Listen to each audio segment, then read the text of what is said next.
அன்பும் கண்மணியும் மறுபடியும் சேர்ந்து வெண்ணிலாவ வீட்ட விட்டு தொரத்தணும் அப்படின்னு யாரெல்லாம் நினைக்கிறீங்களோ, இந்த வீடியோக்கு ஒரு லைக் போட்டுருங்க. இங்க அன்பு டேப்லெட்ஸ்லாம் எடுத்து வச்சிருக்கத பார்த்துட்டு, இது கண்மணி தான் எடுத்து வச்சிருப்பான்னு நெனைக்கிறேன். ஏன்னா, அவ டாக்டர் சொன்னதெல்லாம் கேட்டுட்டு இருந்தால்ல. என்னதான் இருந்தாலும் அவளுக்கு என் மேல அக்கறை இருக்க தான் செய்யுது அப்படின்ட்டு அன்பு ரொம்ப ஃபீல் பண்ணிட்டு இருக்காங்க. வேகமா கண்மணி கிட்ட போறாங்க. கண்மணி ரொம்ப தேங்க்ஸ் கண்மணி அப்படிங்கிறாங்க. எனக்கு எதுக்கு தேங்க்ஸ் சொல்லிக்கிட்டு இருக்கீங்க அப்படின்ட்டு கண்மணி கேட்குறாங்க.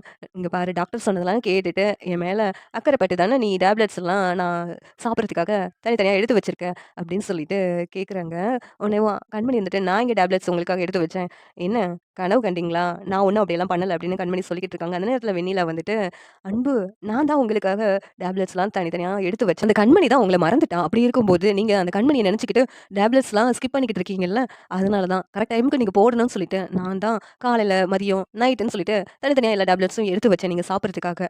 அப்படின்னு வெண்ணிலா சொல்றாங்க. உடனே அன்பு இருந்துகிட்டு, "உன்ன யாரு என்னோட ரூமுக்கு வர சொன்னா? அதுவும் இல்லாம என்னோட டேப்லெட்ஸ்லாம் எடுத்து வைக்க சொன்னா?" அப்படின்ட்டு அன்பு செம கோவமா பேசுறாங்க. உடனே வெண்ணிலா இருந்துகிட்டு, "நான் உங்க மேல அக்கறைப்படாம வேற யாரு அன்பு அக்கறைப்படுவா? எனக்கு உங்க உடம்பு ஹெல்த்தியா இருக்கணும்னு ஆசை இருக்காதா? ஏன் அன்பு நீங்க உடம்ப கெடுத்துக்கிறீங்க இந்த கண்மணிக்காக?" அப்படின்னு சொல்லிட்டு வெண்ணிலா பேசிக்கிட்டு இருக்காங்க. அந்த இடத்த விட்டு கண்மணி நகண்டு போயிடுறாங்க. அன்பு இருந்துகிட்டு, "இங்க பாரு மறுபடியும் மறுபடியும் சொல்றேன். இங்க பாரு எனக்கும் கண்மணிக்கு இடையில நடுவுல நீ வர்ற வேல வச்சுக்கிடாத. கண்மணி தான் என் மனசு ஃபுல்லா இருக்கான்னு உனக்கு எத்தன தடவ சொல்ல? எதுக்காக நீ என்னோட ரூமுக்கு வந்து டேப்லெட்ஸ்லாம் எடுத்து வச்ச? இனிமேல் இந்த மாதிரி வேலைலாம் வச்சுக்கிடாத." அப்படின்னு சொல்லிட்டு அன்பு கோவமா பேசுறாங்க. உடனே, "இல்ல அன்பு டாக்டர் என்ன சொன்னாருன்னு பார்த்தீங்களா? உங்க சுகர் லெவல்லாம் ரொம்ப அதிகமா இருக்கு அப்படின்னு சொன்னார்ல. நீங்க கரெக்ட்டா டேப்லெட் எடுத்தா தானே எல்லாமே சரியாகும்." அப்படின்ட்டு வெண்ணிலா சொல்றாங்க.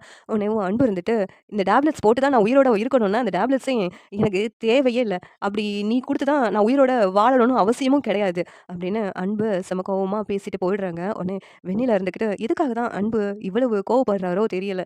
இன்னும் எதுக்காக அவங்க அம்மாவுக்காக நடிச்சுக்கிட்டு இருக்காரோ? ஒண்ணும் புரியல அப்படின்ட்டு வெண்ணிலா பேசிக்கிட்டு இருக்காங்க மனசுக்குள்ளேயும். அன்பு என்னைக்கு தான் என்ன புரிஞ்சுக்க போறாரோ அப்படின்ட்டு. இந்த பக்கம் கண்மணி அன்புக்காக வெண்ணிலா டேப்லெட்ஸ்லாம் எடுத்து வைக்கிறா. இருந்தாலும் ஏன் அன்பு இதெல்லாம் நம்மகிட்ட இருந்து மறைச்சுக்கிட்டே இருக்கிறாங்க? வெளிப்படையா இருக்க வேண்டியதானேன்னு சொல்லிட்டு இங்க கண்மணி மறுபடியும் அன்புவ பத்தி குழப்பத்திலேயே இருக்கிறாங்க. இந்த சீரியல் எப்படி இருந்தா நல்லாருக்கும்னு நீங்க நினைக்கிறீங்கன்னு கமெண்ட் பண்ணுங்க. இந்த வீடியோ பிடிச்சிருந்தா லைக் பண்ணுங்க, ஷேர் பண்ணுங்க, சப்ஸ்கிரைப் பண்ணுங்க. Thank you.